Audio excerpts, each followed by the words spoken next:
Coaching class के YouTube channel में आप सभी का स्वागत है।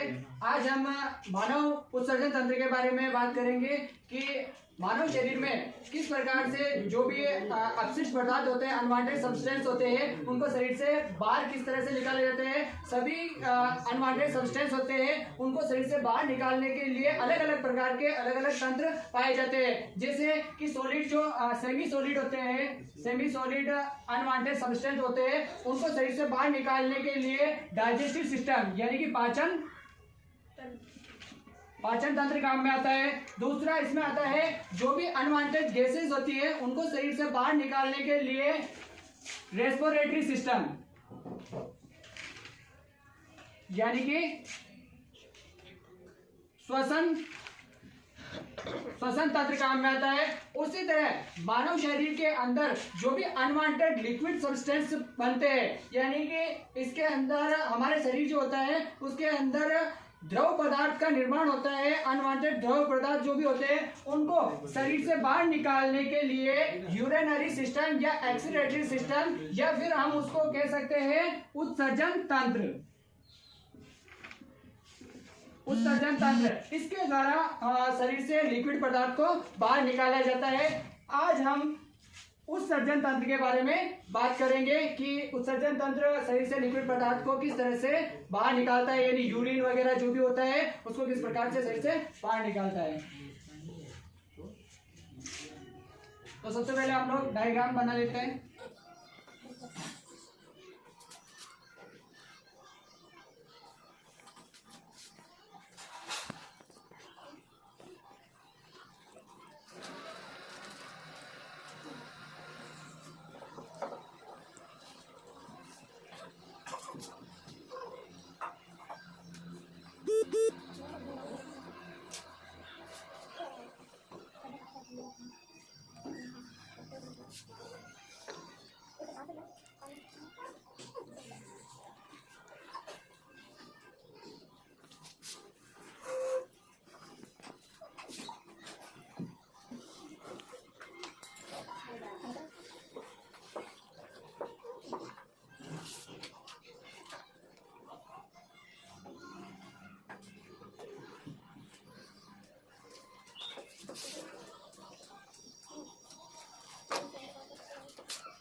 महाशिरा और ये है महाधमनी,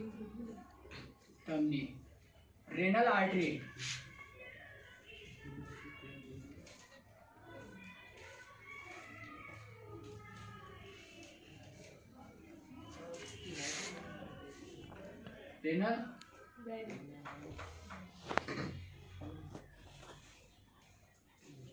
रेनल वेन।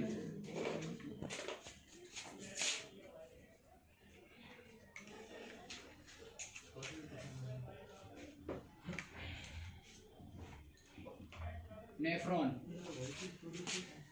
जिसको व्रकाणु बोला जाता है।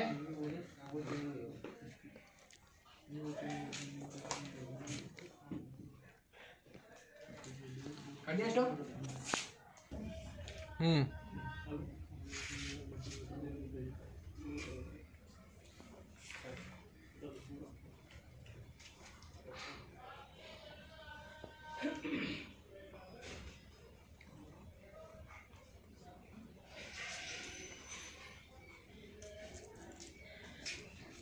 ये हमने डायग्राम बना लिया। अब हम इसके बारे में थ्योरी पढ़ेंगे कि क्या काम होता है इसका।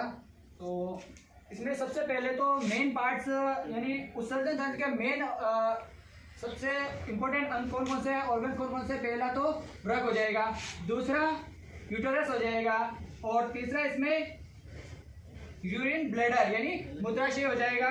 चौथा इसका पार्ट होगा मूत्र मार्ग, जहाँ से यूरिन पास आउट होता है, एक्सक्रीट किया जाता है। तो पहला इसमें वृक्क,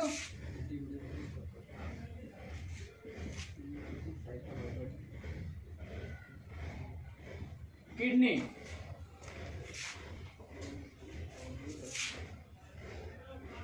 किडनी ये बीज की आकृति के समान होती है ये, और इसके अंदर 30 मिलियन या लाखों की तादाद में इसके अंदर नेफ्रॉन्स पाए जाते हैं। किडनी के अंदर नेफ्रॉन्स कहा जाए तो वृक्क की सबसे छोटी से छोटी इकाई, इसको हम लोग नेफ्रॉन कह सकते हैं। नेफ्रॉन, जिस तरह से हमारे शरीर की सबसे छोटी से छोटी इकाई होती है कोशिका, उसी तरह जो वृक्क होता है या फिर किडनी होती है, उसकी सबसे छोटी इकाई नेफ्रॉन होती है, जिसके अंदर क्या होता है,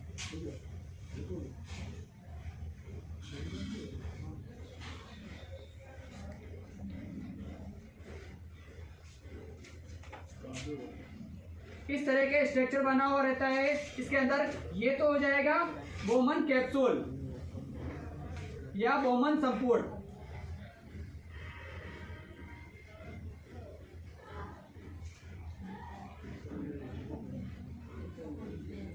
बोमन कैप्सूल या बोमन संपूर्ण, और इसके अंदर अंगूर के गुच्छे के समान क्या होती है, इसके अंदर कैपिलरीज या फिर केशिकाएं पाई जाती है। इसको हम लोग कहते हैं ग्लोमेरुलस।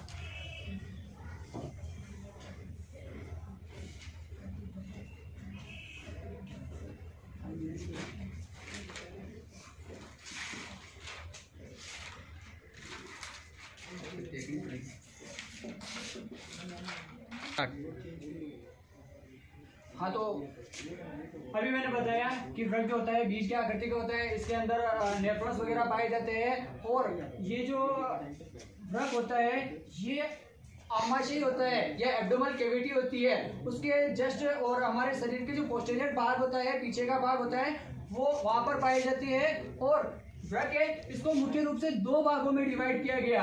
पहला तो इसके अंदर हम लोग कह सकते हैं कोर्टेक्स भाग, जिसको बोलते हैं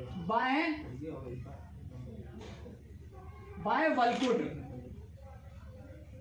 और एक और दूसरा पार्ट इसके अंदर आ रहा है मेडुला, जिसको बोला जाता है आंतरिक वल्कुट बोला जाता है इसको। और किडनी जो होती है ये हमारे शरीर के अंदर एक जोड़े के समान होती है, ये दो होती है। ये जो कहाँ पाई जा रही है, अभी जस्ट मैंने बताया था, आमाशय के जस्ट नीचे पाई जाती है, यानी स्टोमक के नीचे पाई जाती है। अब इसमें सेकंड पार्ट आ रहा है इसमें, लेकिन याद रखना अपन को ये सब पार्ट बाद में काम आएंगे। सबसे मेन काम किडनी का ही होता है। किडनी यूरिन का जो भी होती है ब्लड होता है, ब्लड जो लिक्विड पदार्थ लेके आता है उसको छनित्र करने का काम करती है। जैसे यूरिया वगैरह, अमोनिया, ये पदार्थ होते हैं, इनको छनित्र कर लेती है ये। और ये छानने का काम जो होता है यानी फिल्टराइजेशन करने का काम इसके अंदर किडनी के अंदर कौन कर रहा है, नेफ्रॉन्स कर रहे हैं। नेफ्रॉन्स और नेफ्रॉन्स जब छनित्र होने का काम कर रहे हैं तो सबसे पहला पार्ट नेफ्रॉन्स का, सबसे मेन ऑर्गन होगा नेफ्रॉन्स का। उसमें भी ये कौन से पार्ट होंगे, ये एक तो ग्लोमेरुलस हो जाएगा और एक बोमन संपूर्ण हो जाएगा। जब प्रथम बार जब ब्लड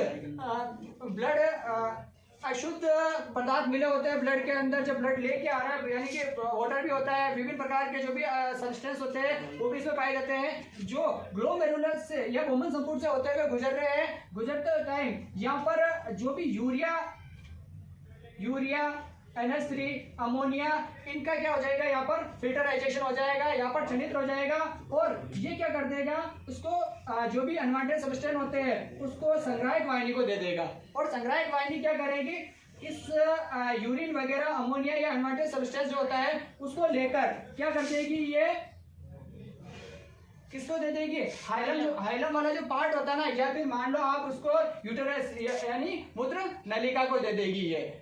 एक बात और इसके अंदर, ये जो किडनी होती है, किडनी का इस तरह का जो पार्ट होता है, ये अंदर धसा हुआ जो भाग होता है, इसको क्या बोला जाता है?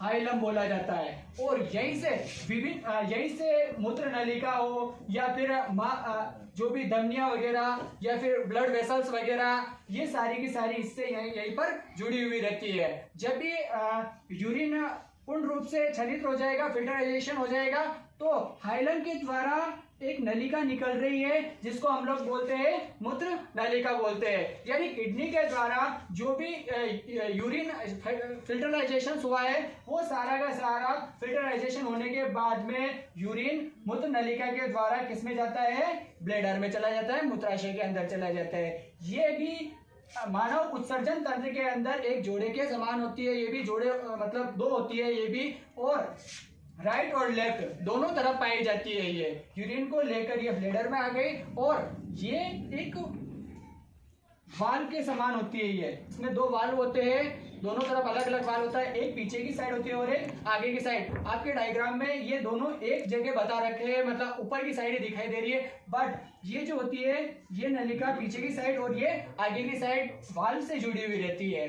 जैसे ही यूरिन इसके अंदर आएगा, ये वाल्व क्या हो जाएंगे? खुल जाएंगे, और वाल्व खुलने के बाद में जो भी अनवांटेड लिक्विड होगा, यानी यूरिन, अमोनिया जो भी है, वो क्या हो जाएंगे? ब्लैडर में आकर रुक जाएंगे। ब्लैडर ये क्या होता है? एक मांस की थैली नुमा संरचना का होता है। ये जब भी यूरिन इसके अंदर एंटर होगा, या फिर वृक्क के द्वारा जो भी यूरिन वृक्क के द्वारा यूरिन इसको मूत्र नलिका को दिया गया, वो मूत्र इसमें ब्लैडर में लाया गया जो होगा ना, वो क्या होगा?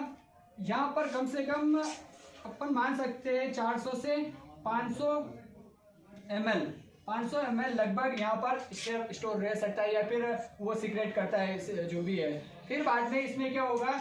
ये जैसे यूरिन इसके अंदर भर जाएगा और ये फूलने लग जाएगा। जब फूलता है तो फिर बाद में इसमें संकुचन क्रिया होगी, इस पर दबाव पड़ेगा, और दबाव पड़ने के बाद में ये यूरिथ्रा के द्वारा यानी मूत्र मार्ग के द्वारा इसको जो भी यूरिन है, अनवांटेड जो लिक्विड पदार्थ है, इसको मूत्र मार्ग के द्वारा शरीर से आउट कर दिया जाएगा। मूत्र मार्ग ये क्या होता है? मूत्र मार्ग एक तरह से ये महिला यानी कि लेडीज जो भी फीमेल होती है, फीमेल में ये मेल की अपेक्षा बहुत ही मतलब छोटा होता है ये, और इसके द्वारा क्या कर दिया जाता है? यूरिन को शरीर से पास आउट कर दिया जाता है।